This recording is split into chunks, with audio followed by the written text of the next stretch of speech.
बिहार के बहुचर्चित भरत तिवारी हत्याकांड को आज 13 दिन हो चुके हैं और आज भरत तिवारी की 13वीं भी है।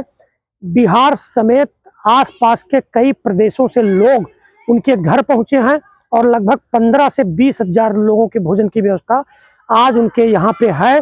आज भरत तिवारी हम लोगों के बीच में नहीं है, लेकिन उनके विचार, उनके संदेश या लोगों, गरीब, पिछड़े, दबे कुचले लोग जो थे, उनके आवाज जो भरत बने थे, वो उनके आज वो वीडियो, उनके वो संदेश आज हम सबके बीच में मौजूद हैं। आज ये हम जानते हैं कि भरत तिवारी मामले में अब तक कब कब क्या क्या हुआ।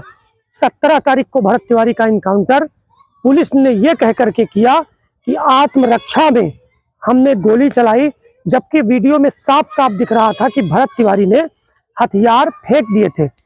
उसके बाद इस मामले ने तूल पकड़ा, बिहार समेत पूरे देश में इसकी चर्चा होने लगी, इस घटना की, और पुलिस पर और बिहार सरकार पर सवाल खड़े हुए कि जब किसी व्यक्ति ने आत्मसमर्पण कर दिया गया तो हमारे नियम भी यही कहते हैं, सुप्रीम कोर्ट के कई सारे ऐसे डायरेक्शन भी यही हैं जिसमें यह कहा गया है कि अगर कोई व्यक्ति आत्मसमर्पण करता है तो उसको अभिरक्षा में लिया जाए और माननीय न्यायालय के समक्ष उसको प्रस्तुत किया जाए।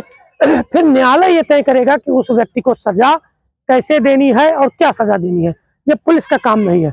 लेकिन पहले तो पुलिस ने इस मामले को रफा दफा करने का प्रयास किया, सरकार ने भी पल्ला झाड़ा, लेकिन जब लोगों का दबाव बढ़ा, जन आक्रोश बढ़ा, तब इसमें मुकदमा लिखा गया। 17 तारीख से पहले लगातार 3 से 4 दिन भरत को दिन रात मिला के परेशान करने का प्रयास किया गया, इरिटेट करने का प्रयास किया गया या उकसाने का प्रयास किया गया कि भरत कुछ न कुछ ऐसी गलती करे जिससे पुलिस को कार्रवाई करने का मौका मिले। जो लोग ये कह रहे हैं कि भरत के हाथ में असलहा था और वो मानसिक विक्षिप्त था, ये पुलिस कह रही है, तो किस डॉक्टर के पैनल की रिपोर्ट थी जिसने भरत तिवारी को मानसिक विक्षिप्त बताया था? क्योंकि मानसिक विक्षिप्त घोषित करना पुलिस का काम नहीं है, डॉक्टरों का काम है। तो ना ऐसा कोई प्रमाण पत्र था, ना ऐसी कोई रिपोर्ट थी।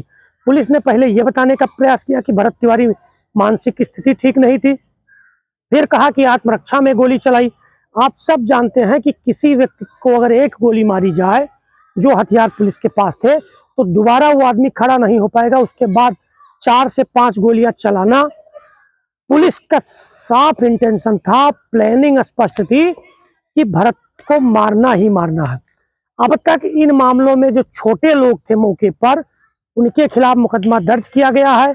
जिन अधिकारियों का आदेश था, जिन अधिकारियों ने आदेश दिया था मुकदमा चलाने का, उनके खिलाफ अभी कोई कार्रवाई नहीं हुई।